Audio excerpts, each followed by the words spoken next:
कृपया ध्यान दीजिए गाड़ी संख्या 1, 3, রোজ সন্ধ্যাবেলা অফিস থেকে ফেরার সময় এই অ্যানাউন্সমেন্টটা শুনলে মনে হয় ধুর এই ভাটের জীবন, উঠে পড়ি কোনো একটা দূরপাল্লার ট্রেনে, থাকলো ঝোলা চললো ভোলা। কিন্তু তা তো আর হয় না। যাই হোক, এবারে আমাদের ডেস্টিনেশন কালিম্পংয়ের একটি অফবিট গ্রাম। যখন গাড়ি এমন রাস্তা দিয়ে চলতে শুরু করে তখনই মনে হয় সত্যি journey is more important than destination. ডেস্টিনেশনে যাওয়ার আগে আমরা গেছিলাম কালিম্পংয়ের ফেমাস ক্যাকটাস গার্ডেন। জায়গাটি সত্যি মনে ধরার মতো। সেখান থেকে বেরিয়ে আমাদের গাড়ি এগিয়ে চলল আজকের গন্তব্যের দিকে। রাস্তার সিনিক বিউটি মন জোড়ানো।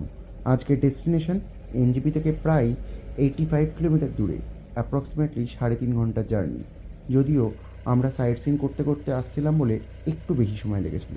যাই হোক, আর সাসপেন্স না বাড়িয়ে বলেই দিই, আজকের ডেস্টিনেশন ইচ্ছে পূরণের গ্রাম, ইচ্ছে গ্রাম, যা মিন সি লেভেল থেকে প্রায় 5,800 ফিট ওপরে। শেষ 1.5 কিলোমিটার রাস্তা মাটি আর পাথরের, একটু ভয় লাগছিল। হোমস্টেতে ঢুকে ফ্রেশ হয়ে লাঞ্চ খেয়ে বেরিয়ে পড়লাম একটু গ্রাম ঘুরতে।